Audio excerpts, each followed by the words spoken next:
On est avec Jean-Michel Anctil. Jean-Michel, là, tu as un nouveau show qui va partir en une genre de tournée partielle, entre guillemets. C'est-à-dire que tu pars pas pour un sprint. Ouais. Parce que je vais commencer la tournée en novembre, le 12 novembre à Sainte-Agathe, au Patriote.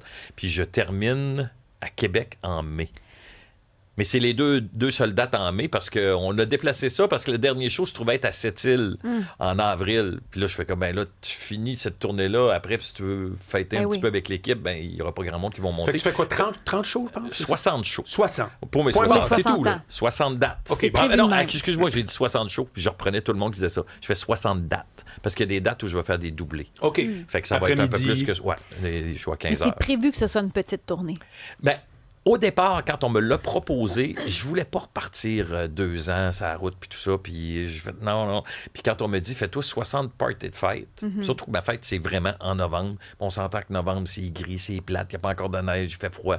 Fait que j'ai dit, ben si je peux prolonger ce party-là longtemps puis le faire avec du monde. Puis au départ, je me disais, je vais écrire un petit peu de nouveau matériel, mais je vais faire un best-of de mes numéros. Tu sais, on le fait en musique, ça. Ils vont sortir un album, des best-of. Fait que j'ai dit, ben, je vais le faire en humour. Les personnages, donc. Finalement, j'ai écrit 80% de nouveau matériel, puis même dans le 20% déjà existant, c'est existant, mais modifié. OK. Tu sais, comme Rato, j'ai fait une espèce de patchwork avec toutes les meilleures gags de tous les numéros que j'ai fait, puis j'ai réécrit un nouveau numéro. OK. Puis j'ai écrit beaucoup de nouvelles choses. Encore ce matin, là, j'ai trouvé la fin de Priscilla, parce que c'est ça qui me gossait. Je dis, comment je vais sortir de là? Puis je me fais surprendre parce qu'il y a un invité surprise à chaque soir. Je veux pas savoir c'est qui. OK. Mais ça, c'est ton équipe qui trouve quelqu'un puis qui le greffe au spectacle. Ils ont tout fait ça. Ils ont appelé puis tout ça. Puis en faisant mon rodage, parce que j'ai fait le bordel, j'ai fait des soirées d'humour un peu partout. Et puis il y a un soir où j'ai commencé à parler que je vais fêter mes 60 ans, mais il y a 30 ans, je faisais mon premier one-man show. Mais il y a 37 ans, Marc, le 23 novembre 89, je faisais mon premier numéro et je m'en souviens encore par cœur, ce numéro-là. Puis quand j'ai parlé de ça dans un bar, il y a quelqu'un qui dit « Hey, faisais un petit bout. » Puis là, j'en ai fait un petit bout, puis ça a marché. C'est Maxime, c'est ton petit gars, là. Maxime. Fait que là, j'ai fait « Ah, ben ça, je vais le garder dans le show. Je vais faire une petite parenthèse où je vais parler de ce numéro-là. » Puis après ça, à un moment donné, j'ai fait « Ah, ben là, il y a trop de numéros. Il y a des numéros, je peux pas choisir lequel. Et je vais faire voter le public. OK. Fait que ça va être ça sera jamais un numéro pareil. cadeau. Ils ont un choix entre 3 numéros, puis c'est eux autres qui vont décider quel numéro je fais. Fait que le show sera jamais pareil. Puis moi, tu sais, Marc, tu m'as connu quand je faisais de l'impro. J'aime improviser, j'aime jouer avec le public. Fait que ça va me permettre aussi de ne pas avoir l'impression d'embarquer sur scène, peser sur play, puis d'attendre jusqu'à la fin. Refais le film du match entre ta tournée où tu avais fait 537 représentations. 734. Oh mon Dieu! C'est le record. Ouais. C'est le record. Il n'y a personne qui n'a jamais fait un même Non. spectacle. Non. 734. Il y a Brou. Ouais, Oui. t'as raison. Mais tu Mais dis tu vois, il non faut qu'ils se avec mettent à plusieurs pour te découragement. battre. T'as fait non. Ah non, je ne referai jamais Non. ça. Quand j'y repense, là, c'est complètement fou. Ben, c'est quand même formidable. Parce que c'est sur 4 ans. Fait que si tu l'étales sur 4 ans, sans calculer la route, c'est un show, pas de show, un show, pas de show, un show, pas de show pendant 4 ans. Ouais. Est-ce que ça t'a usé les souliers, ça? Oui, ça m'a usé les souliers, le cœur, la tête, le corps. Mais c'est pour ça qu'après, quand j'ai décidé de refaire de la tournée, je gérais mon horaire.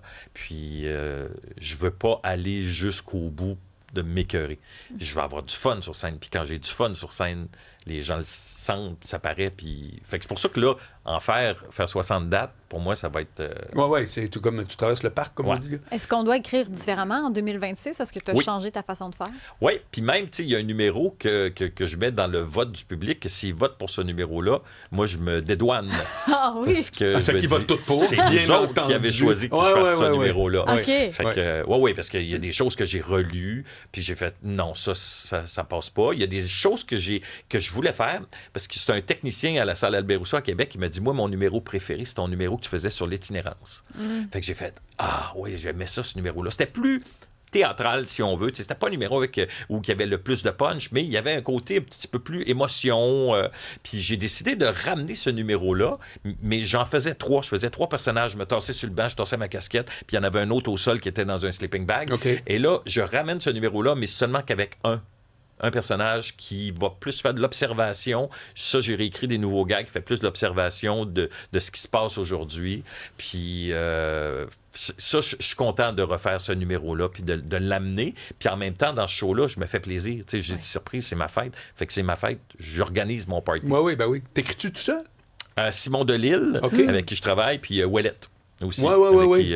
C'est les deux. Tu travailles avec depuis un bout de temps, lui. Ah, Ouellette, oui. Il va bien, hein? Il a sorti son show cet automne, tout. Ça marche bien. Je n'ai vraiment bien entendu parler, oui. On voit de plus en plus de numéros émotifs chez les humoristes. Est-ce que ça, c'était une volonté, justement, d'avoir ce côté-là? Je pense qu'il ne faut pas que ça soit le but de faire « Ah, je vais faire un numéro touchant. » Oui, c'est ça. Mais ce numéro-là, parce que, bon, on s'entend que l'itinérance, c'est un sujet qui est assez d'actualité, qui prend de plus en plus d'ampleur. Fait que je voulais la ramener, mais avec un regard aussi d'aujourd'hui. Puis l'observation que lui, il fait des gens qui sont pas dans la rue. Puis le regard, dans le numéro, je parle qu'il n'a pas commencé dans la rue, ce bonhomme-là. Là, puis avant, lui aussi, portait un jugement sur le monde qui était dans la rue. Puis je vais parler des prières de rue, je vais parler des nids de poules, je vais parler de... Mais l'itinérance, c'est un des sujets que tu avais voulais proposé. Parler, ouais. C'est pas juste un numéro d'humour, là, si j'ai bien compris. Ça fait longtemps que ça te préoccupe. Non, puis il y avait des solutions. On cherche des solutions, puis même... Je voulais mettre dans le show, mais je n'ai pas trouvé comment le placer. C'est que je disais que c'est un peu comme essayer de plier un drap contour tout seul, de régler l'itinérance. C'est que t'essayes, puis à un moment donné, tu trouves pas de solution, tu sacs ça là, puis tu dis, bon, il y a quelqu'un d'autre qui va le faire à ma place. Bien, c'est un peu ça, l'itinérance. J'ai vu qu'à Gatineau, on parlait de ma ville de chouchou, j'ai vu qu'à Gatineau, il avait fait une espèce de petit parc avec des containers où il a aménagé des espaces pour les itinérants, pour l'aider à sortir de la rue, pour ensuite de ça, se trouver un logement, puis repartir. Puis ils partent quand ils veulent. Ouais. Ceux qui choisissent, c'était dans le, je sais pas dans quel journal. Dans la presse, je pense, du week-end. C'est que s'ils restent, si c'est 6 mois, ils sont accompagnés dès le jour 1. Ils sont choisis. Ouais. C'est pas genre, ils rentrent dedans, c'est pas une cabane à mono, là. Ils sont choisis, ils sont accompagnés, puis ils ont le temps. Puis à un moment donné, ils partent. Puis quand ils partent, c'est parce que c'est terminé. Ils sont plus dans la rue. Parce que... Tu sais, de trouver une solution comme ça, s'il y en avait une solution facile, je pense que, en tout cas, j'espère qu'on trouverait les moyens pour aider ces gens-là. Mais en même temps, quand tu veux monter, tu dis, je vais monter des abris, puis il n'y a personne qui veut ça dans sa cour. Là. Fait que, non, on ne va pas d'itinérants chez nous, parce qu'il y a de la drogue, il y a de la violence, il y a ci, il y a ça. J'ai pas de solution miracle pour l'itinérance, mais j'ai trouvé que cette solution-là que les gens ont mis en place à Gatineau, je trouvais que c'était un bon moyen pour aider ces gens-là à s'en sortir. Et le numéro de l'itinérance, tu l'écris avant même que ce soit autant dans l'actualité puis que ça devienne un fléau. Donc déjà, à ce moment-là, il y avait quelque chose qui venait de chercher là-dedans. Oui, puis après, quand je finis les spectacles, je vais toujours rencontrer les gens pour une signature d'autographe ou prise de photo. Puis je voyais qu'il y avait un monsieur à Sorel, il attendait, puis il est passé le dernier, puis il est venu me voir, puis il dit « Merci pour ton numéro sur l'itinérance parce que, il dit, moi, j'ai vécu ça. Il dit, je me suis revu. Ah ouais? Fait qu'il dit « Merci, je m'en suis sorti. » Fait que ça, c'est touchant, c'est le fun quand tu as des témoignages comme ça après le show. Fait que j'ai hâte de refaire ce numéro-là et j'étais pas certain de le faire. Puis au Bordel 2, où je faisais 1 heure de spectacle, j'ai un numéro que j'ai pas terminé, j'ai pas trouvé la fin, que j'ai réécrit. Puis si vous voulez, je vais me permettre, je vais vous le lire. Puis c'est pour ça aussi, cet espace-là, le Bordel, c'est pour ça, les gens le savent, qui étaient là pour essayer, pour roder. Fait que j'ai lu le numéro, puis ça a marché pas mal plus que je pensais. C'était quoi la réaction, justement, du monde? Ça marchait. Ça marchait très, très fort. Ça rit. Puis quand je parle de l'itinérance, parce qu'on parle beaucoup de l'itinérance au masculin, mais à un moment donné, je parle de Stéphanie, qui dort sur un banc parce qu'avant, elle dormait dans son auto. Mais là, puis moyen de payer son auto, fait qu'elle se retrouve sur un banc. Il y a comme eu un silence, là. C'est venu. Ça écoutait beaucoup pour voir, OK, on s'en va avec ça. Fait que c'est pas... Je fais pas ça pour faire broyer le monde, là. Il parle de son passé, de l'expérience qu'il a eue, puis je suis content parce qu'il y a des bons gags. Ouellette, qui était un bon observateur, qui a un bon œil critique, puis Simon Delisle aussi, m'ont aidé beaucoup dans ce numéro-là. Fait que je suis très content. Tu reviens avec Ça finit bien la semaine? Oui. 5e saison? Oui. Est-ce qu'à chaque année, c'est genre, ça revient pas, ou... Comment ça marche? Ben, on le sait. Là, cette année, on l'a su un peu plus tôt qu'on revenait, mais l'an passé, on l'a su... On s'entend que t'es pas obligé de dire oui, là. C'est pas comme s'il faut que tu payes ton loyer. Non. Mais je le fais parce que j'adore ça. Mais là, cette année, changes de co-animatrice. Oui, je change de co-animatrice avec Anouk cette année. Mais c'est à chaque année. Quand on finit la saison, on attend, puis peut-être au mois de mai, on sait, OK, on a le go pour la prochaine saison. Mais c'est fou parce que, tu sais, ça a longtemps été animé par Julie Bélanger, José Godet, Isabelle Racicot. Ils ont fait de longues années, mais là, toi, tu deviens le vétéran, finalement. Oui. Puis je suis content parce que je trouve que c'est une belle vitrine aussi pour les artistes. Et moi, je suis content quand un artiste qui n'aime pas faire d'entrevue vient, ça finit bien la semaine, puis qui me dit « J'aime ça, venir vous voir. J'aime ça, jaser avec vous autres. » Pourquoi ils aiment ça, aller vous voir? Ils ont l'impression d'être dans leur salon puis de jaser avec des amis. Puis on a le temps. Tu sais, c'est pas juste un 2-3 minutes là, de OK, je suis en tournée, je m'en vais là, je fais ci, je fais ça. Merci, bye-bye. Les billets, allez sur mon site Internet. On peut parler de tout.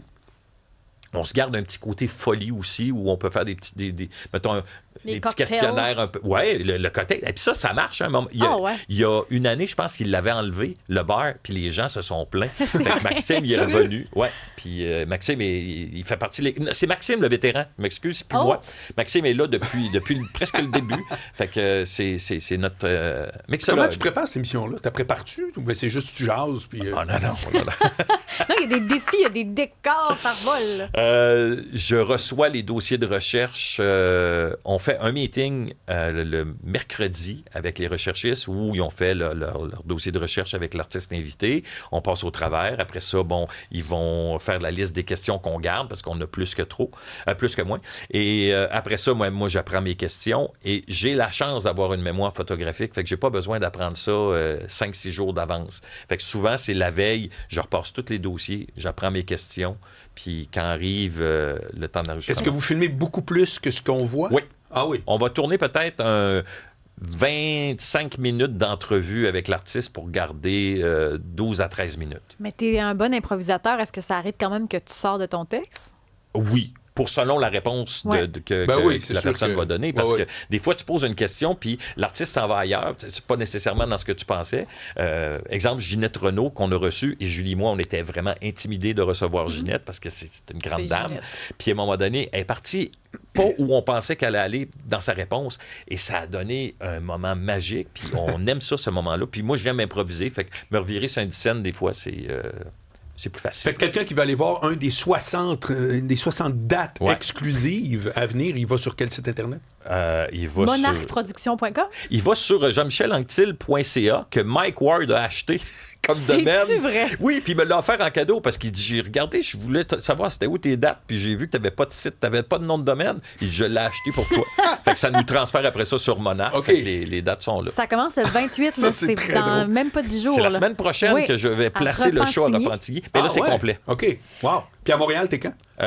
C'est t'as plusieurs dates, hein? Oui. Et là là. À Repentigny? Ben oui. Ben, je suis là vendredi, samedi, dimanche.